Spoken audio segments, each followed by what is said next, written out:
بە ئامانجی هەڵسەنگاندنی دۆخی و ڕەشی ژنان لە هەرێمی کوردستان و شارەکانی عێراق ڕێکخراوی تواناسازی ژنان و ئافرەتان بە هاوکاری و پاڵپشتی دارایی یەکێتی ئەوروپا و ڕێکخراوی فیمەنیستی تایبەت بەم پرسە راپۆرتێکیان لەبارەی هەڵسەنگاندنی خێرا بۆ تونند و تیژەکان لە سەر بنەمای ڕەگەزی لە ماوەی پەتای کۆڕۆنا جیهانی با پێی ناوڕۆکی راپۆرتەکەش بێ لە مانگی هەشتا مانگی 11 ئەنجام دراوە و تێیدا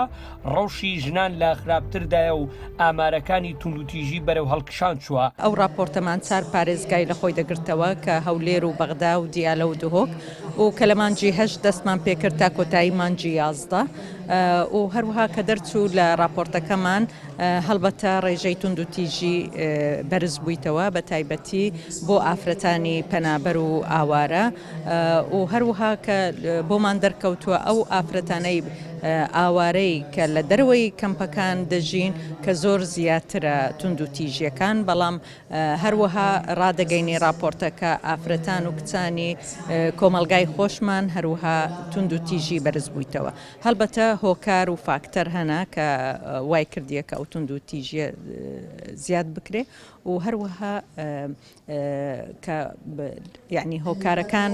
دیارمان کردیە لە راپۆرتەکەی و ڕێگا چارەسەریش دیارکرای و جۆرەکانی تونند و تیژیش هەروەها دیارمان کردیە.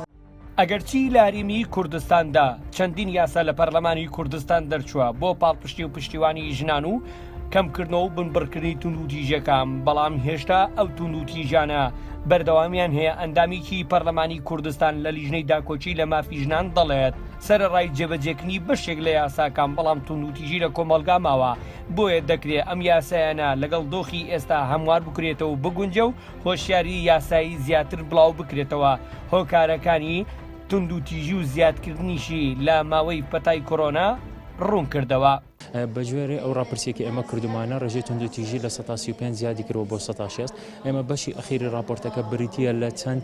ڕکۆمەندیشنێک لە بۆ جیهاتی حکومی و ناحکومی تاوەکو بتوانن خدماتەکانیان ئەوانی هەیە باشتری بکەن و ئەوانەی بڵێن نییە بتوانن جێبەجێ بکەن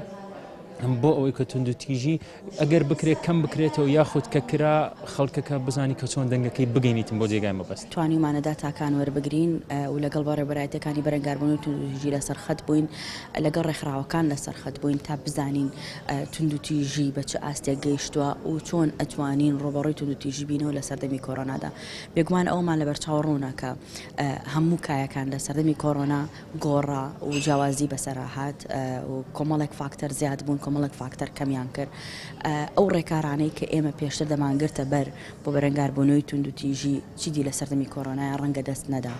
بڕیار وایە ئەو راپۆرتەی کاڵسانگانی خێرا بۆ تونند و تیژی لەسەر بنەمای ڕەگەزی کراوە لە پەتای کۆڕۆنا لە شارەکانی عێراق لە دووتیەی نامەیەکدا ئاراستەی پەرلەمانی کوردستان و حکوومەتی هەرێمی کوردستان و لایەنە پەیوەندیدارەکان و ئەنجومەنی دادوەری هەرێمی کوردستان بکرێت تا بە هەمووان کۆک بن لەسەر ئەوەی دەبێت ڕێگر و بنبڕکردنی تونند و تیژی و بەرەنگاربوونەوەی تونند و تیژی دژ بە ژنان بکرێتە بنەمای سەرەکی تا کۆمەڵگایەکی تەندروست بنیاد بنێن. هەریات کەریم گەلی کوردستان